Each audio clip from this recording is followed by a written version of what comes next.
Hello Aquarius, welcome to Dove and Serpent Tarot. My name is Paul.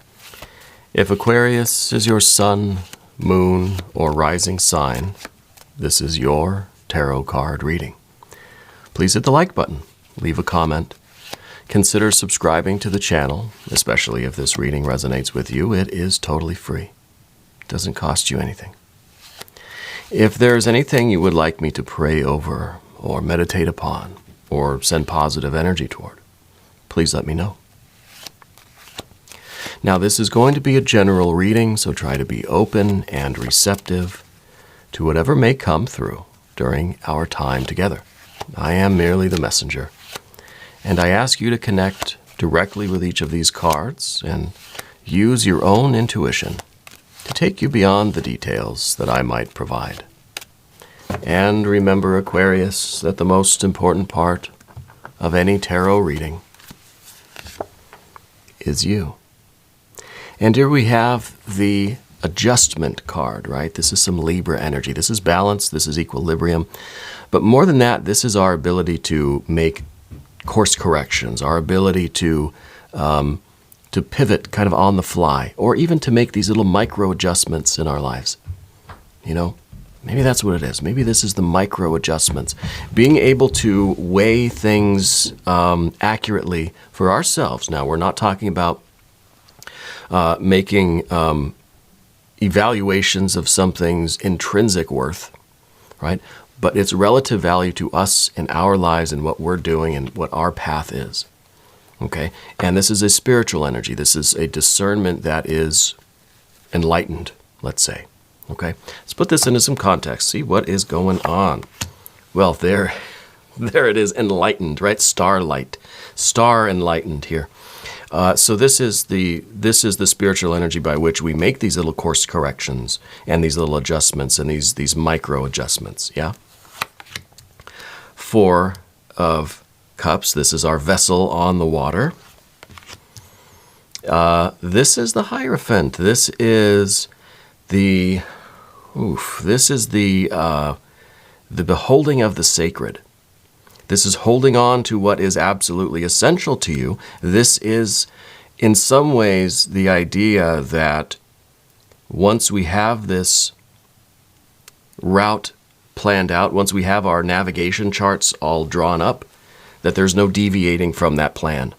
This is very rigid, whereas these two over here are saying, nah, we're not going to get stuck here. This is you maintaining the same course even when you know that it's not the right course anymore, but yet we're still there because we feel that there is something inviolable about what we've established, about what this plan was, about what this trajectory or what this destiny was, what our fate was. This is fate that cannot be changed. Well, we're learning something different here.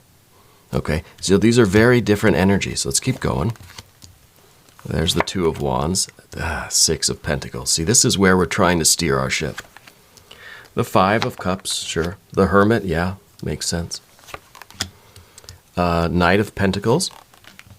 And the Princess of Wands, the Earth of Fire here. And the Princess of Wands, I think, is very important because it's kind of like... it's novelty, it's newness, it's experimentation. It's realizing that nothing is permanent, and that's kind of the joy of everything, right? The joy is that we're not fixed, we're not stuck in this fate, right? And this is something that's so sacred that it cannot be changed or altered in any way, right? And in some things in life are like this. Yes, you have some very sacred things within you and in your life that you will not change. Maybe those are part of your spiritual plan, part of your principles, your ethics, part of your path, those aspects of yourself that are, there's no compromise, right? That they are, that there's no chance that you're going to be flexible on those. You know, so we need some of this fixed earth energy, right? These are the things that we will not compromise on. These are things that are not even on the table, not even discussing these. But at the same time, you're also flexible enough, right? You've got the scales of justice here that you're able to take this new information. And sometimes this starlight is showing us things that we didn't see before. So we're going to have to be willing to adjust. We need to be rigid and firm, but we also need to be flexible and soft, right? We need both. And I think it's very important, and it's very important message, especially with these two cards side by side like this, okay? If we think of just this by itself, then this is kind of like, this is, crime and punishment all at once, right? That there are these laws that are just, there's no compromise, and that the justice is swift and fair whenever we violate this, right? But the star gives us that progressive attitude, that kind of the enlightened perspective on things that, yes, this might be the rule, this might be the sacred law, and if you violate the sacred law, well, then you're in trouble. But this is not up to date. This is like that, I don't know, those silly laws that you have in some of these towns where you can't eat peanut butter on your lawn on a Saturday. Like, when maybe 100 years ago that made sense, but today I'm going to eat my peanut butter sandwich anywhere I want, unless someone has a nut allergy, which is a thing. But there's these fixed rules that I don't care about peanut butter really. It's the things that we set for ourselves, the things that we are holding on to, that we're not willing to let go of them.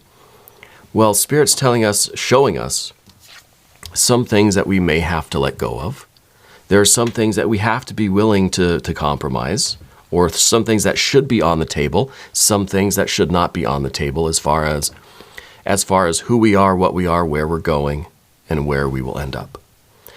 Who we will end up being and what we'll end up doing, right? What we're looking for is this perfect harmony, this perfect picture, this best day of our lives, right?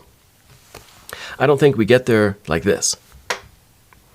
I mean, maybe if we're really, really lucky, everything is going to go exactly according to plan, and all the rules that we've set for ourselves, all of the, and unconsciously too. I'm not saying that we've made a list of things that we will and will not tolerate in life, but we all kind of know what those, what the uncompromisable principles are, what Tom Haverford would call the oh-no-nos, right?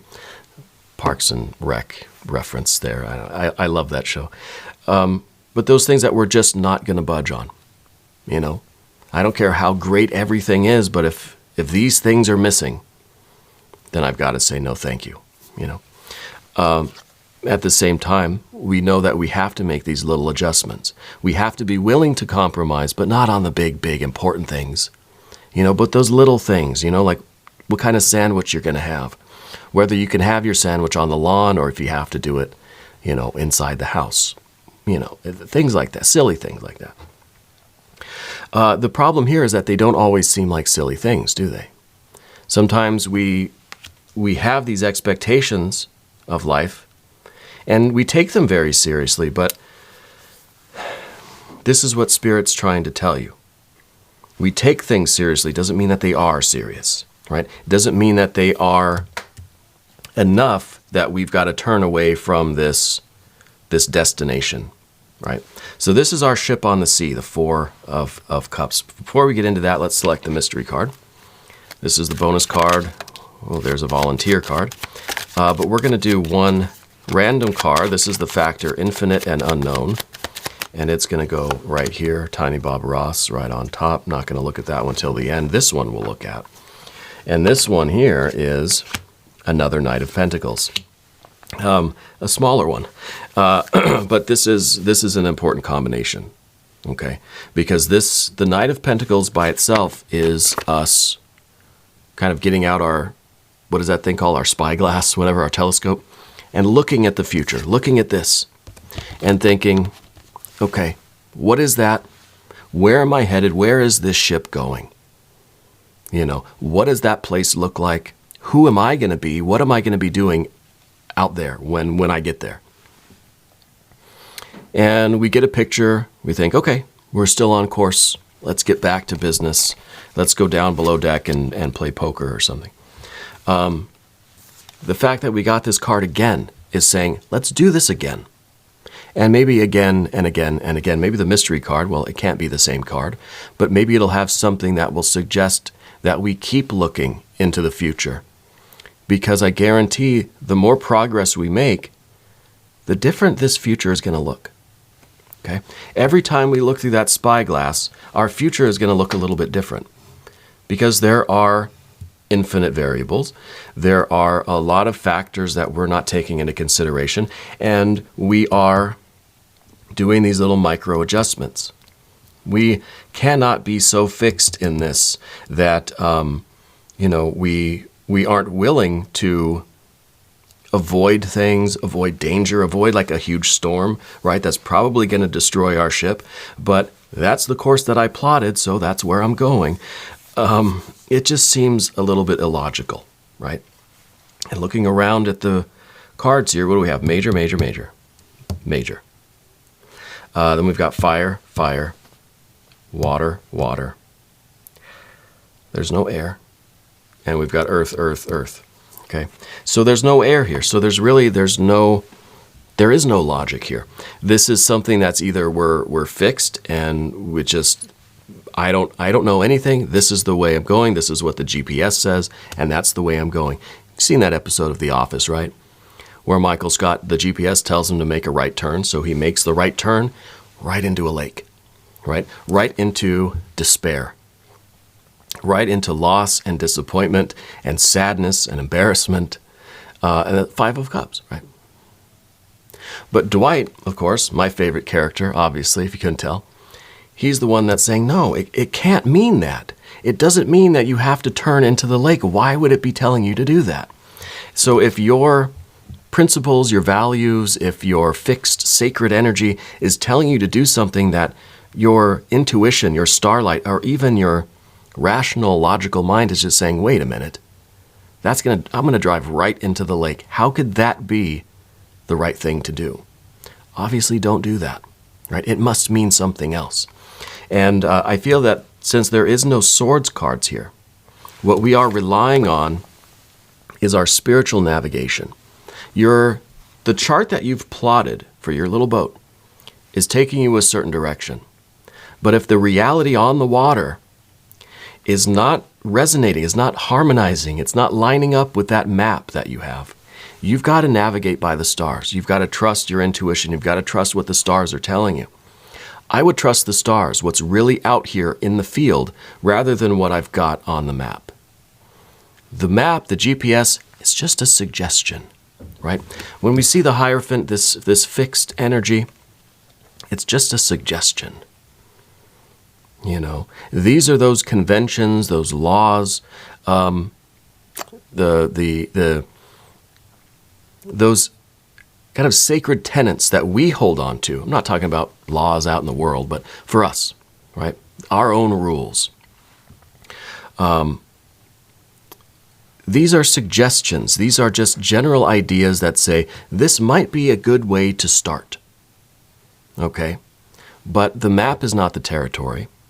And if we slavishly just repeat things that we've been taught, we're never going to make any progress, right? If we do everything the way we're told, there's going to be no growth. There's going to be no progress, right? Kind of like you got to know the rules, but then you've got to kind of break them a little bit. You got to bend them, okay? The student has to surpass the master. In magic, in mysticism, in anything like what we're talking about here, we can't just follow what everybody else has done, because we're not everybody else. And everybody else wasn't everybody else either, right? We can't just pick something and say, that's who I'm going to be, that's how I'm going to do everything. Exactly like that. We can have role models, sure, but those are just general suggestions. Okay? And that's kind of what we're talking about here. We've got to find our own starlight. We've got to navigate by the stars rather than just unreasonably committing to following that map. The maps are sometimes wrong, right? I've used the GPS systems and stuff, and sometimes it doesn't seem like it knows where it's going, right? But I'll be driving, well, it says to go, around the block this way 50 times and then make a left turn. Well, I could have just made the left turn, right? I didn't have to do all this extra stuff. So we have to use our own ingenium here. We've got to be willing to create. We've got to be willing to go beyond what those fixed examples are. You got the textbook, sure, but out in the real world, the textbook's just kind of like, doesn't really apply out in the real world, Anyway, the 4 and the 5 of Cups that we have. Sometimes with the 4 of Cups, we feel like we don't have much of a direction, or we feel like we don't have much of a say in things. And this is if we are just following this GPS. If we're just on autopilot, then we just kind of get bored, right? There's really not a lot to do. It's much more fun to drive the car, drive the boat, than it is to be on autopilot. It's much more fun, and we see fun here with this card here. It's much more exciting, at least. Maybe not fun. It's much more exciting to try to feel your way through. Try to just see if you can get from point A to point B. Maybe look at the map real quick, and then just start driving. You start sailing your ship, And yeah, sometimes we get lost. Sometimes we do. Sometimes we end up where we don't want to be. And that's all right, too. And maybe in those situations, maybe we realize, okay, well, I do need the map, and I should be looking at the map. And maybe that means that, yeah, I do have to kind of stop the car, get out, and look around.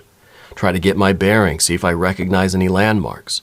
I have to look ahead. I have to have that spiritual vision to see, okay, what does the future look like? Am I still in the right direction, the right neighborhood? I used to deliver pizza, believe it or not. And this is before GPS. We had a huge map on the wall of the pizza parlor. And you'd have to figure out where you're going. You'd have to find, okay, we're here. The pizza needs to go there. And it's like, okay, well, I think I'm going to take this main road and go this way and around and whatever. But then when you're out there driving, it's kind of like, you don't even remember. I forgot what street I said I was going to take. You're just going to kind of head in that direction, see if you recognize some things. And then eventually you're going to get there. And I was good at delivering. I didn't get lost too often. But there's a combination of energies here. There's the logic, and then there's the intuition. There's the certainty. There's that kind of fixed way of doing things. There's the established consensus, and then there's the innovation. And then there is the realizing that these are all constructs. Time and space and, the GPS directions and stuff, those coordinates don't actually exist. These conventions don't actually exist. We just all agreed on them because it's a way of generally getting where we're going. We generally know how to get from here to there successfully. We have to be willing to course correct and have these little micro adjustments. All right. The 5, again, it's kind of ending up where we don't want to be, whether it's through our own fault or because we too rigidly followed the directions, But sometimes we end up here, and that's okay. As long as it doesn't cause us to turn around and go home. Because sometimes we get lost and we think, well, I'm never straying from the GPS again. I'm never doing anything outside the box ever again. I don't want to think for myself. I want everything to just be given to me, and I will follow it because I don't want to get over here again. At the same time, the Hermit card is the one that kind of looks within and kind of finds our own sense of direction. You may not need the GPS. You have your own kind of spiritual GPS, You can get a sense of where you are and you can orient yourself and figure out how to get to this. Now, this 6 of Pentacles is the best life.